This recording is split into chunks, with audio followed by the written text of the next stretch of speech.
Welcome to Fireside Giants. My name is Alex with my co-host here, Anthony Rivardo. Today we're going to be breaking down a really interesting scenario that we brought up yesterday on the podcast, on the YouTube channel. Talk about a couple players that we think the Giants might be able to target this free agency period in a trade scenario. And that's kind of what's interesting about this specific scenario is that they could really bolster their defense. We talked about Chandler Jones yesterday. Talked about a bunch of big names ranging from Russell Wilson to Julio Jones, to Orlando Brown. They're just, some guys that the Giants might look at, some that we probably think they definitely won't be looking at. But there's one specific name that Anthony brought up that I was like, wait a second, that actually sounds pretty damn awesome. And I was like, we should just make a video about this. Yeah, I mean, of course, Anthony thought of this one, and it was pretty like, hold on a second, that actually sounds pretty awesome. So the player in mind is Stephon Gilmore, CB1 for the New England Patriots. And if you don't remember from 2020, the Giants have a serious problem at cornerback opposite James Bradberry, who played in a Pro Bowl level, but they really couldn't figure out the CB2 position. They had a revolving door. Corey Ballantyne went from playing 100% of snaps to 0% of snaps in 3 weeks. So we saw that his drop off pretty quickly. Ryan Lewis came, he got injured. Isaac Yiadom showed up. He played like crap. He was really inconsistent. And the Giants really played a lot of zone coverage to try and mask those deficiencies at CB2, and it still showed up. Like, they lost that first game against Dallas because Ryan Lewis blew a coverage to Michael Gallup downfield. It got them into field goal position, and they won the game at the end. So it showed up. That issue is prevalent on defense, and now is an opportunity for them to make a trade to potentially fix that position. But Anthony, my friend, how are you doing, and what are you thinking about Stephon Gilmore? I'm doing all right. I kind of feel like a mess because I just started a coughing fit as soon as we started recording, so sorry. That was probably kind of weird to watch, but I'm doing good. I'm feeling way better getting over this cold. A little down in the dumps today. Lost my first intramural flag football game of the season last night. Super disappointing. Did make a really nice diving catch over the middle and had a nice touchdown reception on a clean out route, left the guy in the dust. But overall, we didn't come out on top. Disappointing as it may be. Ready to talk about the Giants. Something else that I'm going to get disappointed about because I know that I'm going to get really excited. Praying and hoping that the Giants make this move that I predicted and mock move that I made and created. This is my spawn of birth. This is my idea. I'm very proud of this idea, but I know that it probably won't happen. And that's disappointing. But if it does, and there are some reasons why it might, there are some connections that could play a part here, right? When we look at James Bradberry signing with the Giants last year, we looked at a connection, a clear-cut connection, right? We saw James Bradberry, former Carolina Panther, drafted in the second round by general manager Dave Gettleman. Connection. They can probably make that signing work. They did, and it was awesome. Here's another connection. Joe Judge, special teams coordinator of the New England Patriots for 9 years? He was there for a long time. He definitely coached Stephon Gilmore. Connection. Patrick Graham worked on that Patriots defense. Definitely coached Stephon Gilmore. There's connections. So, and especially with Patrick Graham, because we saw him bring a lot of players that he was connected to over to the Giants, right? Blake Martinez, Kyler Fackrell. These are guys that had connections with Patrick Graham from Green Bay. And he was like, I want them, now that they're free agents, I want them on the team. Then he brought them over and they had career years, right? So we could see that. We could maybe say there is a realistic possibility in Stephon Gilmore being moved, and he's definitely going to get moved, I think. Absolutely. I think the Patriots will trade him at some point. It's just where will they trade him to? And I think the Giants are a really nice landing spot for him that make a lot of sense based on the connections that I just mentioned and plenty of other factors that we're about to get into, Alex. So this is a move that, I came up with yesterday. I was doing some digging. We were like, what superstars are out there that the Giants could realistically trade for? And the most realistic one that we came across was Stephon Gilmore. It makes sense. It's affordable. You wouldn't have to give up too many assets. And really, you're taking your defense from great to elite. You're probably putting together the best secondary in the entire NFL if you do trade for Stephon Gilmore in this scenario. Yeah, and through the grasp whispers, I've heard names. Anthony specifically, some call him No Hands Ant for his inability to catch footballs. It's actually... Dude, that's literally not true. That's literally... I don't know where you're getting this from. See, you want to come after me. I'll make some videos. I'll put some videos on the YouTube channel. Everybody can watch. Please. Record. I would love to see a nice little recording, and we'll put it on the YouTube channel. We'll put it in the video, and we'll see what kind of hands you got. Because I've been hearing whispers that You're making up things You have not about heard diving these whispers. catches. That is not true. You know you have people, friends of mine, that you could ask. You could ask them, and they will let you know. You've got a couple of names that you could reach out to, but you haven't because you're afraid of the truth. You're in denial. You know I've got nice hands. And what's even better than that is my routes. I watch way too much wide receiver film and do way too much studying of the position to not pick up on some things and actually learn what I'm doing out there. I know what I'm doing. I run some very good routes, and I've got pretty good hands. Hold me to it. I will post a video eventually. I had every target that was catchable, I caught yesterday. I caught all of them. I didn't have a single drop. My other wide receiver that I was playing alongside, I cannot say the same for, kind of hurt us, not calling out names, all respect and love. He gave it his best effort, but ultimately we were held back because maybe we just didn't have enough offensive firepower. I can't carry the team, so whatever. All right, well, just don't show Rex Ryan your feet, and maybe your hands will do just fine on the football fields. You're a funny guy, Alex. You're a really funny guy, dude. Thank you. I appreciate that. Come guard me. Come down to West Palm Beach. Say hi to your grandparents. Guard you. And then we'll go over to PGA National. We'll play at the football field right there. You could try and guard me, but you won't. I won't guard you. You won't be able to. Or you'll probably back out. You'll be like, oh, I don't want to play football today, man. I'm tired. I wrote so many articles. Bro, I never back down from a challenge. Especially when it comes to no hands. You've been challenged. I will see you in West Palm Beach within the next 365 days, and we will make this happen. We will at the Tampa Bay game next year. We're gonna have a football game with fans in the parking lot, and I'm gonna shut you down like Stephon Gilmore. Not the same, dude. No, I want you on a field in cleats. I want both of us cleated up on the field. I gotta bring my cleats. You. Yeah, Say you're less. bringing cleats. You're bringing cleats. Say less. We're going to a field. You don't understand. I already got the spot. I'm gonna jam. Don't you think so you're gonna hard at the line Stephon of Gilmore me. scrimmage. You're not gonna Stephon Gilmore me, dude. You're not. Stephon Gilmore, the best man coverage corner in the NFL. That's what you're not. I'm gonna jam you so hard, your little hands are gonna be gasping for air on the ground. Dude, you know what's funny is when I was practicing 2 days ago for this intramural flag football game, someone tried to play press coverage on me, and they went like this. They never got their hands on me. It was the funniest thing. Like, I promise you that. They didn't get their hands on me. What did they play, golf? I toasted him so bad. We said vote. How is this person? How much does this person weigh? Is this a 300? I'm not gonna lie. Human being? This particular person, they matched up on me kind of as a joke, and but it's because they knew he wasn't gonna be able to guard me, because like they know that I'm good, so they were like, "Why don't you give this a try?" And then I was just like embarrassing him for 20 minutes. It was I wasn't even that long because they put somebody else on me afterwards. They were like, "Let's make this fair." All right, well. Challenge accepted. I'll see you down there soon enough, my friend. Soon enough, I'm excited. I'll search you down, but I'm also gonna run some nice routes against you because you don't want. I'll get the highlight tape up soon. I'll get it. My grandpa will be throwing darts, 60 yards downfield. Whatever you say, bro. Whatever you say. It's the old man strength, man. It's the old man strength. They can do whatever they want. But okay, little tangent there. Just talking a little smack. You know how it is on the football field. Back to Stephon Gilmore, amazing cornerback, and we're talking about a trade here. So the Giants, for the most part, are in a position that they can acquire Gilmore. We talked about this yesterday. The cap space is actually elevated, right? It's actually going up a little bit from what we previously estimated to be at 175. This is what Dave Gettleman said during his postseason press conference. He said, we think that the cap space could land at 175. They've already said the minimum, the floor, is 180. We think it could go as high as 190. So if it's the case, they will have a little bit more money to work with. And if they can manage to keep some of their big pieces, obviously Leonard Williams is priority number one. Dalvin Tomlinson, if they are able to keep him, and they add Stephon Gilmore, we're talking about a top 5 defense in the NFL right now. You can't ask for a better secondary than James Bradbury and Stephon Gilmore. Teams will literally not be able to throw the ball against you. And you have a very strong interior defense with some solid outside linebackers coming back with Lorenzo Carter and O'Shane Ximines if they can stay healthy. We're talking about a defense that has unlimited potential here, sky-high potential.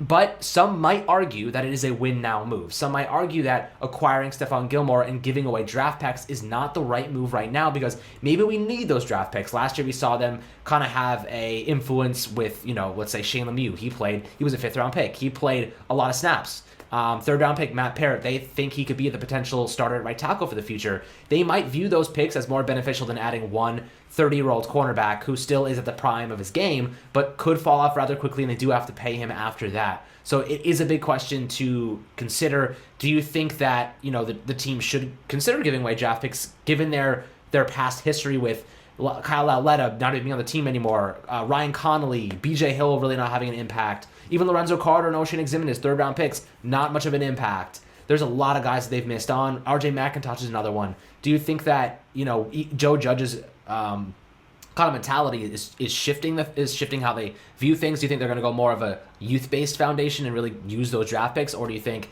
they could package and go for a guy like Gilmore? Okay, so it's kind of an interesting dilemma, right? Because if I say, I'm never going to say that these picks are worthless or expendable just because we have a bad GM, because then that would totally contradict the argument that I continue to make that the Giants should trade down from 11. They should trade down pretty much whenever they can and acquire more picks because the draft is a crapshoot. So if I were to say this third and this fifth round pick are, expendable and they're not likely to hit anyway, then I'd be contradicting everything that I've been saying with the trade down scenarios, right? But speaking to the trade down scenario, the scenario we laid out there was the Giants trade down from 11 to around 20 to still get their wide receiver, because there's a few guys who are going to be there that can legitimately turn into number one receivers in the NFL, Rashad Bateman being the best one. So you could trade down there and then get a third and a fifth in return for that trade down. That third and that fifth gets you Stephon Gilmore. And then you still have the same amount of picks that you had in the first place. So that's kind of where I see it. Like, if you have the influx of draft capital, if you have the extra picks to make it work, then you should definitely go ahead and do it. The Giants don't necessarily have the picks, so is it realistic that they go ahead and make this move? I don't know, because they've only got 6 picks right now. You give up that third, and if it's a future fifth, or if you give up a fourth as well, are you really going to go second round all the way to the sixth round before you pick again? You're going to take off the third and the fourth round? You can't do that. You're going to have to trade down and acquire more capital at some point. So when we say that this trade is realistic for the Giants, it's realistic in the sense that it makes sense. It takes their secondary and turns it into the best one in the NFL, arguably, right? And it makes sense because there's a connection between the coaching staff and the player. So it makes sense in that regard, and it definitely makes sense for New England to make this move for sure. Get him out of the conference, you don't have to see him, and plus, good connection between the Patriots and Giants, plus Gilmore's going into the last year of his deal, and either he's going to walk in free agency the following year and they get nothing, or they can trade him now and get something as they start this rebuild up, because New England is going to start this rebuild this year. They have to, right? So it's a very nuanced conversation when we talk about should the Giants trade for Stephon Gilmore. I'm not saying it's so black and white. I'm all for it. I want to see it happen, but I don't know necessarily if the Giants have the draft capital, because those mid-round picks are very valuable to me. But that's why I want to trade down, get more mid-round picks, and then we can have more mid-round picks and maybe throw for a veteran player like Stephon Gilmore. Those mid-round picks are very valuable because they give you more opportunities to hit on mid-round players, and there's a lot of nice mid-round prospects this year, but they also give you the opportunity to get creative and start trading those picks and start wheeling and dealing and finding veteran guys who are on the last years of their contracts, like a Stephon Gilmore. See, it's funny because this trade, right, this third and this fifth that we did for Leonard Williams, it's the exact same trade that we would offer for Stephon Gilmore, except there's key differences, right? The key similarity is that they're both going into the final year of their contract, and then we would instantly have to extend them and spend money. And that's where we got into trouble with Leonard Williams, because we still don't have him under contract. We got Leonard Williams mid-season. Right, that was mid-season. This is in the offseason. So that is a key point. So that's one of the key differences. Another key difference, though, is that Stephon Gilmore is 30 years old. So when you talk about this being a win-now move, it kind of is.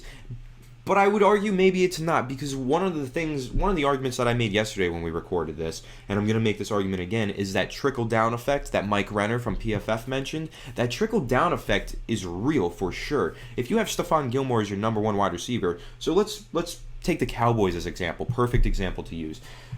Dallas Cowboys versus New York Giants. Who's guarding Amari Cooper? Now you got Stephon Gilmore guarding Amari Cooper, right? Let's take it back to last season. It was James Bradbury on Amari Cooper. He got locked down. But CeeDee Lamb ended up having a really solid game, right? He went for over 100 receiving yards, and he was out there making great plays, torching Isaac Yiadom or Ryan Lewis, whoever was on him, But now you're talking about number one is guarded by Stephon Gilmore. You got Amari Cooper guarded by Stephon Gilmore. And number two, you have CeeDee Lamb guarded by James Bradbury. Now, I don't know about you, but I'm taking Bradbury in that scenario. And then number three, you have your third corner, which is now Isaac Yiadom or Ryan Lewis, whoever, or someone new that you get in the draft or free agency, right? You have them on Michael Gallup. So really, your top-tier talent is now no longer guarding their top-tier talent, because you have an even more talented player, and the player that you already thought was the most talented player on your team is now guarding the second most talented player. So really, just all across the board, you're having this trickle-down effect where everyone is has a better matchup, making them all better players. And that's what what really entices me about this trade. Everyone gets a better matchup out of it, and therefore becomes a better player. And then your defense as a whole just gets better, and you're really outmatching every offensive opponent that you face in this scenario. So that's what makes it so enticing to me. And if the Giants have some sort of extra draft capital they get, maybe they trade Evan Engram, maybe they trade Zeitler, or, Golden Tate maybe for even like a late pick. If they have just a little extra draft capital they can move around, I would love to see them invested in Stephon Gilmore. I think it would be an amazing move. He's only $7.5 million in cap space. That is super affordable. The Giants can definitely get him and Leonard Williams, and even possibly get the two of them and Dalvin Tomlinson all under contract. I really think that's a possibility. So I'd love to see it happen. It's all about the draft capital. Do we have enough? Yeah, and I do want to mention a couple things. And one of them is that, you remember the 49ers? They were like 1-16, and then or like 1-15, and the next year they like made the Super Bowl. Like, they went from like 0 to 100 so quickly. And I'm not saying the Giants are the same way, but what I am saying is that we've seen teams make drastic improvements in one offseason. And I think that the Giants have an opportunity to do something very special in terms of, taking a very big step forward, at least making the postseason and being competitive. I'm not saying they're going to win the Super Bowl, but what I am saying is that they could make the postseason and they could be competitive. And that is a massive step forward. And if you have a guy like Stephon Gilmore and you trade for him, then you sign him to an extension for a couple of years, you might be able to, compound that into a more competitive team. And the reason that I like this specifically, Anthony, is because the trade back scenario is really what makes this work. That's what you mentioned. That's what makes this entire idea, this whole situation work well, because there's only a couple players that are, if they're on the board at 11, that I'm actually willing to sit there and be like, I'm not moving. Those are Jamar Chase, Devonta Smith, Jalen Waddle, and Micah Parsons. Those are the 4 players. And I would throw in Kyle Pitts as the 5th one, but he's on the fringe for me. I would say, let's say those 5 guys are the only players that I wouldn't pass on, and there's a good chance all 5 of them are gone by the time 11 gets to us. There is a chance that happens. And if it does happen, the Giants, they could easily, because that means a quarterback's going to fall, whether it be Trey Lance or Zach Wilson or Justin Fields. That's likely mean there could be a quarterback that falls to past 11 or to 11. And if that's the case, there's going to be a team that wants to trade up and get him. I think I just saw a team, I forget who it was, that had interest in Trey Lance. I forget who it was, but there was a report yesterday. But there was some interest with this team, reported that they love Trey Lance. He's a guy that could easily fall to 11. If they wanted him, trade up with the Giants, you fall back to the 19-20 range, and then you can get a guy like Rashad Bateman, who's a very, very talented wide receiver, and then you can, of course, accrue that 3rd and 5th round pick. So now, not only are you getting Rashad Bateman, you're getting your 2nd round pick, which you can select Pat Freiermuth, you can get Rondell Moore, a variety of guys, offensive tackle, deep draft class there, or a cornerback, maybe J.C. Horn or Asante Samuel Jr. falls. You never know. Now, you have that 3rd and 5th round pick. Of course, based on Dave Gettleman's history and his draft picks, the 3rd and 5th round picks for him don't normally pan out. They have not panned out very, very much the past couple years. This past season, it's still the jury's still out. Nobody knows what Matt Parrott or Shane Lemieux are going to look like in a few years. So nobody knows about that. But if you can acquire a 3rd and 5th round pick and you're trading it for 3 stellar years from one of the best cornerbacks in football, guaranteed, that is worth more than taking a risk on 2 young players who likely will not pan out, based on the history that Dave Gettleman has, right?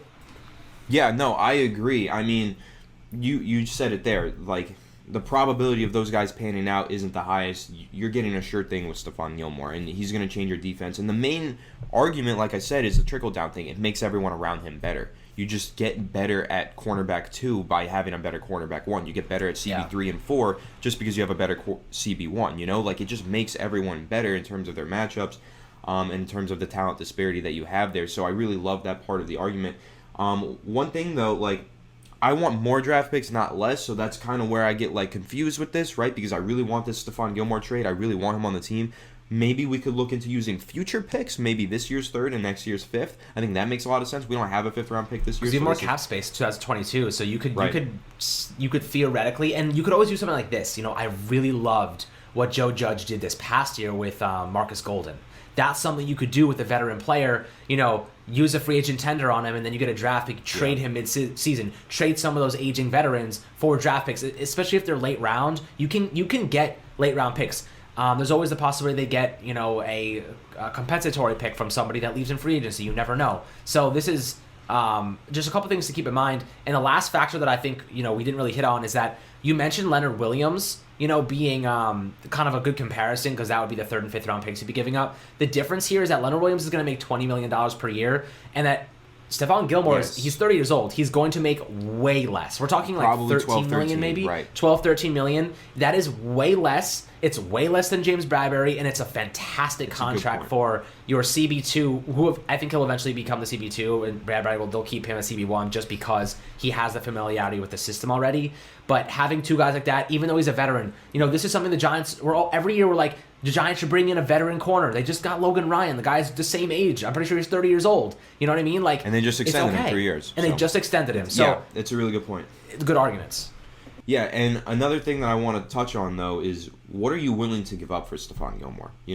Are you predicating the only way we trade for Stephon Gilmore is if we somehow acquire more draft capital, we trade down, or we trade assets and get more capital? Are you willing to do it with how many picks we have now? We have 6 picks. Are you willing to trade for him as is right now? Oh, man. Okay, so there's a couple scenarios. More capital. Yeah, so I think that there's only a few ways that I would make this deal. One of them is if you use future draft picks. The only way I would do this if they would take a 3rd round pick from this year or a 5th round pick from this year and a third round pick for next year or a 5th round pick for next year, that would be the only way I'd consider doing it without getting any picks in return. So that's kind of a little bit of an issue for me. Like, it would have to be a future pick. At least one of them would have to be a future pick for me. And the only other way would be that trade back scenario that we mentioned. I think would be the only other way that I would probably sit here and agree with it, just because we only have 6 picks. We need more picks. This is not a situation where we're trying to give them away and not get anything back in return. Maybe the Giants could do something like this. Maybe they could tag Leonard Williams or tag Dalvin Tomlinson and trade him. Maybe they could pull off something like that. Highly doubtful. See that happen. I don't see it happening either, but it's tough, man. Maybe they trade Evan Engram and they get some picks back in draft. That's going to tie in. That's going to tie in because I have a few key points that I want to make here. First of all, we forgot to mention this. The reason we're saying a 3rd and a 5th for Stephon Gilmore is because Pro Football Focus did an article where we mentioned this in yesterday's video, but in case you didn't see that, because it was towards the end, it was a long video. So in case you didn't see that, the reason that we're mentioning this 3rd and 5th is because Pro Football Focus did an article where they predicted like the 10 trades that could happen this offseason. And they predicted Stephon Gilmore to the Browns for a 3rd and a 6th. So we were like, okay, as the Giants, their 3rd round pick is higher than the Browns. Let's throw out a 5th just because, let's make it more enticing, more realistic, more, capable for the Giants to acquire if they throw in that 5th, right? But actually, this is a 22.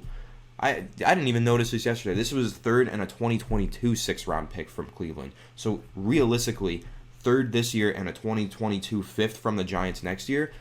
According to Pro Football Focus, that would get the trade done. The reason I put so much stock into that, as I mentioned in yesterday's video, this article was posted a couple of weeks ago.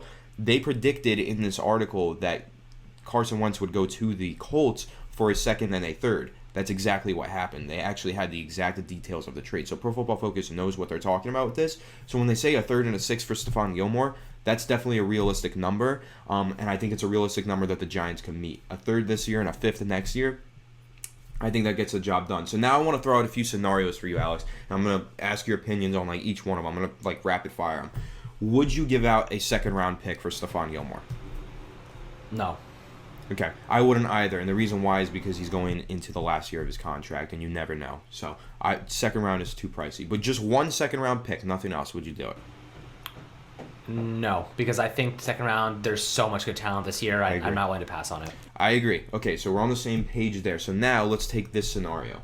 And this one is going to sound a bit ridiculous, but at the same time, think about it, I promise you it's not. What are the biggest weaknesses on New England's roster? Name me one. Offensive. There's a huge glaring need that they have. Okay, yeah. Other than that, tight end, right? They really need a tight end. Okay, and who do they want in this year's draft? Kyle Pitts, right? They're not going to get him because they're not picking high enough. But who could they get as compensation for Kyle Pitts? Caden Smith. Haha, Evan Engram. And the reason I say this sounds ridiculous is because it's getting ridiculous to me hearing every single fan, every single player, they're like, we have nothing. Here, take Evan Engram. It's like a meme at this point for Giants fans. We're just like, let's trade Evan Engram for this guy. Let's trade Evan Engram for that guy. We only have one Evan Engram. Baby. We can't trade Evan Engram for everybody, okay? Hey, but he's got a Pro Bowl. This trade, though, This makes sense, okay? Because they need a tight end. They're in the market for a tight end, the New England Patriots. And I think that Evan Engram would actually make a lot of sense for them in a trade, especially if you're getting a young Evan Engram, a young player who's got a lot of room to grow. Trading him plus, let's say Engram and a 6th-round pick for Stephon Gilmore. Would you do that? Yes, because if you get Kyle Pitts, then it doesn't matter. That's what I was going to say. Imagine you're sitting on the board, you're the New York Giants, you're sitting with the 11th pick, and Kyle Pitts is right there for the taking, and you're like, oh, Stephon Gilmore's on the trade block. He hasn't been traded yet. Imagine that moment. If you're a Giants fan and you walk away within a 5-minute span, you walk away with Kyle Pitts and Stephon Gilmore at 11 instead of whoever the hell else they take. I mean, you're getting an elite corner. And you're getting one of the best modern tight ends that you're gonna. This Kyle Pitts and I cannot stand. I cannot stand the crap going around. Kyle Pitts is a tight end. The positional value, blah blah blah blah.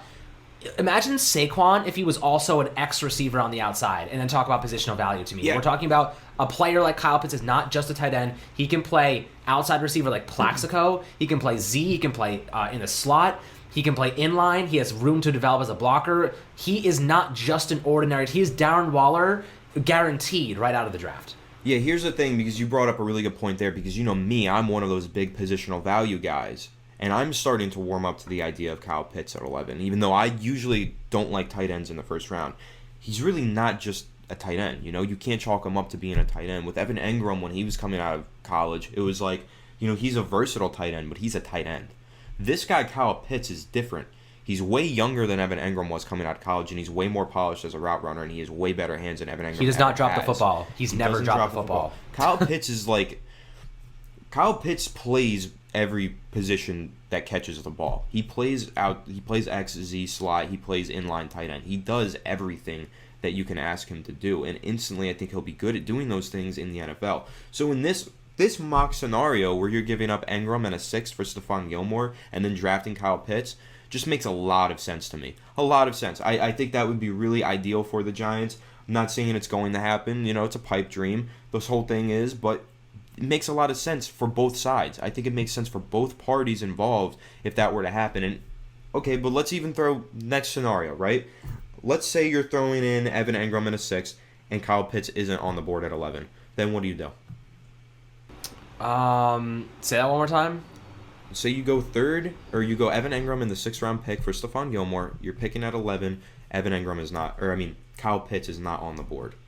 So, do you trade down? Trade down. Do you go wide receiver? Okay, so I think I would do it.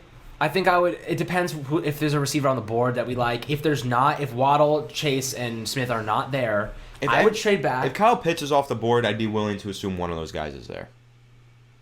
You'd be willing to assume one of those guys is there. Okay, one of those receivers should be there if Kyle Pitts is off the board.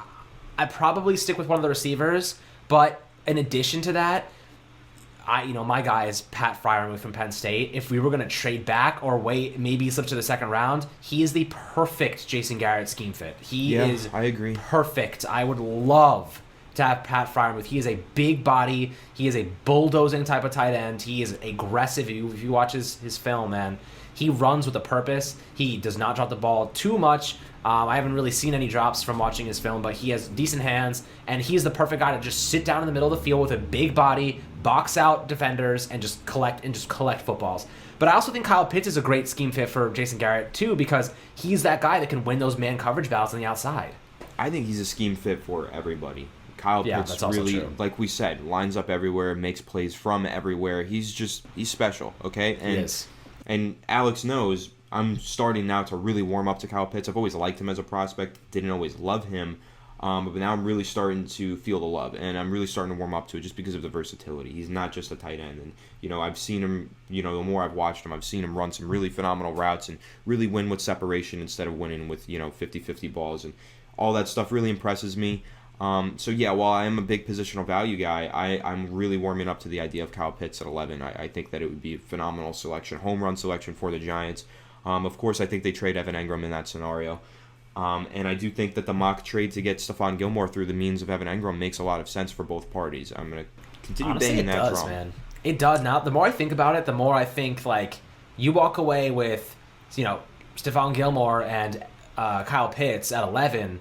I mean, hell, man. You're not only you're upgrading your offense exponentially with a guy, pretty much Evan Ingram's superior. He catches the ball. He can do way more than Evan Ingram. He runs really polished routes.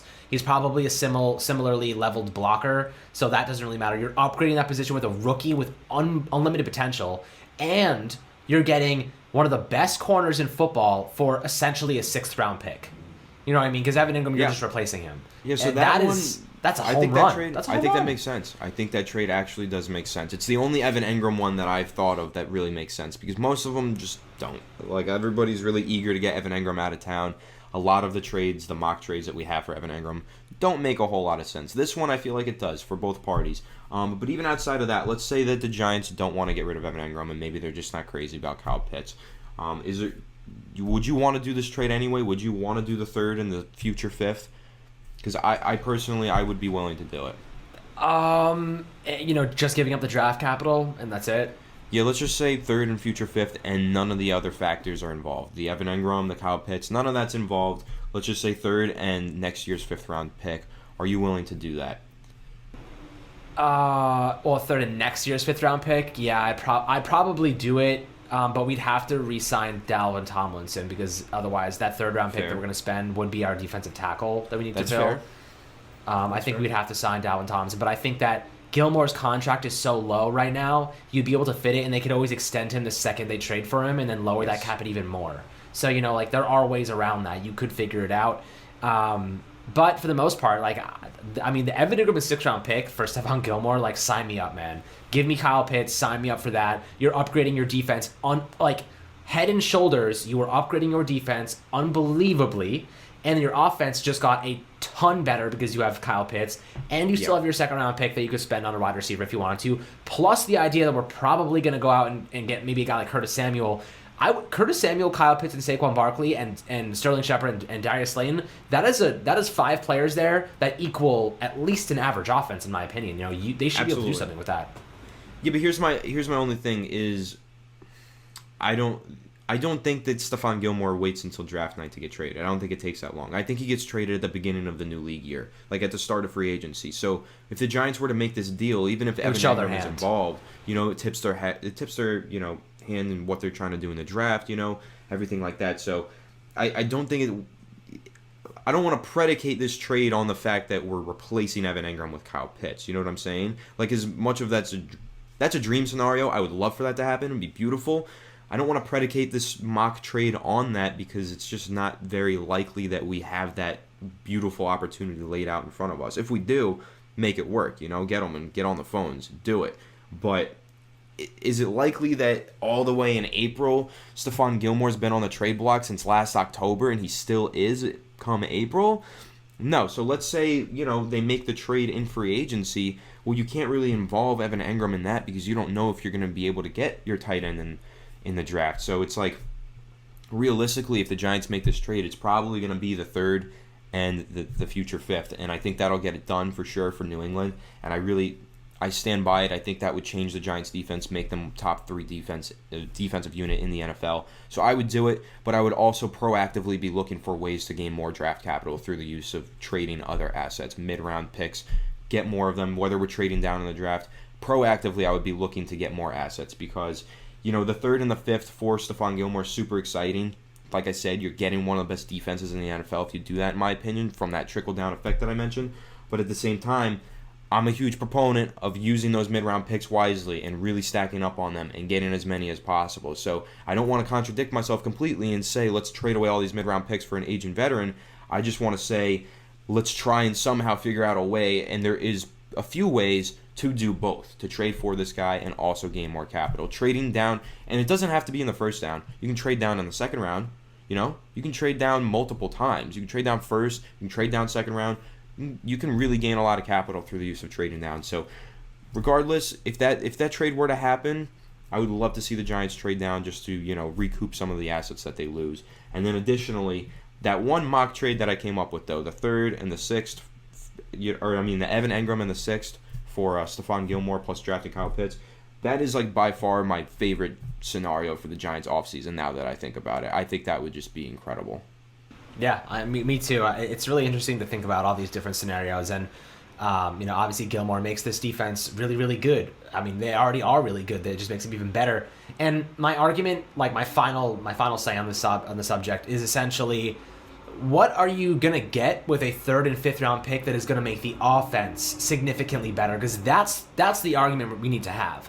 The offense is the problem, not the defense. What is a 3rd round pick this year and a 5th round pick next year going to get the offense to make them an average unit? The likelihood of them getting anything valuable at those positions, at those spots, is 35%, maybe 40% that they're going to hit on a player in the 3rd round. Probably a 80% chance they don't hit on a player in the 5th or 6th round. Also, I'll throw this argument out there, which isn't my favorite argument because I do like to, like I said, I like to get as many mid-round picks as possible. But I'll throw out the argument: who realistically, with those 3rd and 5th round picks, are you getting that's going to match the talents of Stephon Gilmore?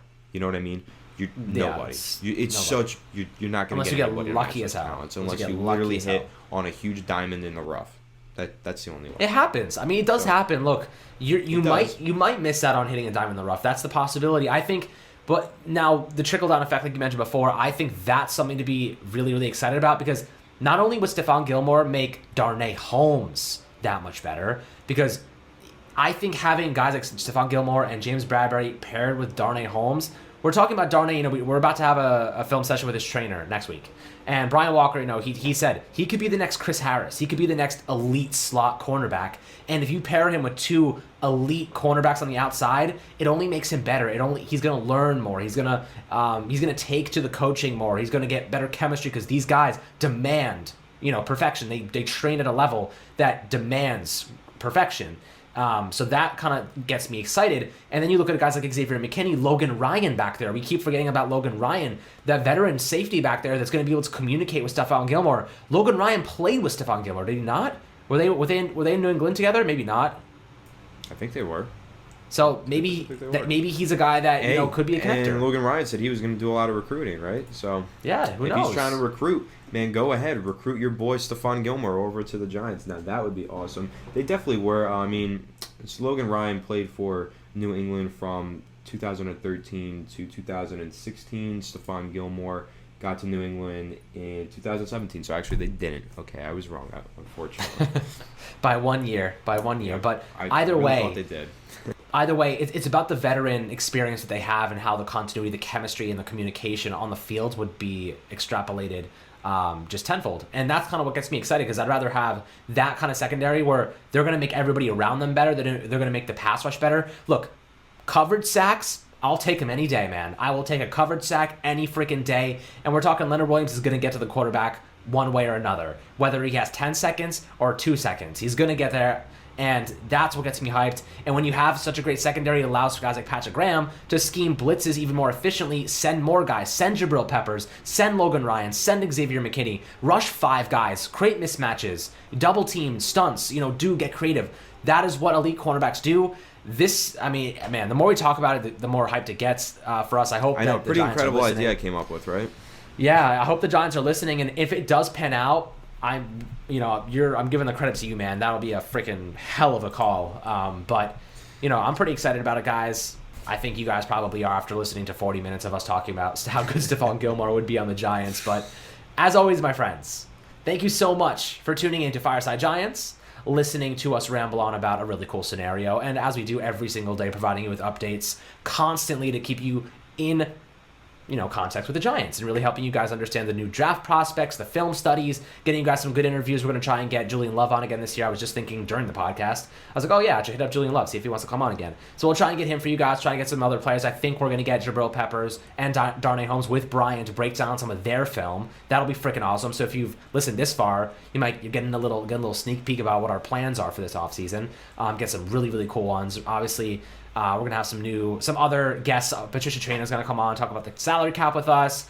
Jordan Ronan probably will come on at some point, get him on here, and get you guys some elite level content. We're going to wait until the right time to get some of these people on. That way, when the rumors are flowing and all that stuff and it gets closer to free agency, we can really get some good insights into what's going on behind the scenes.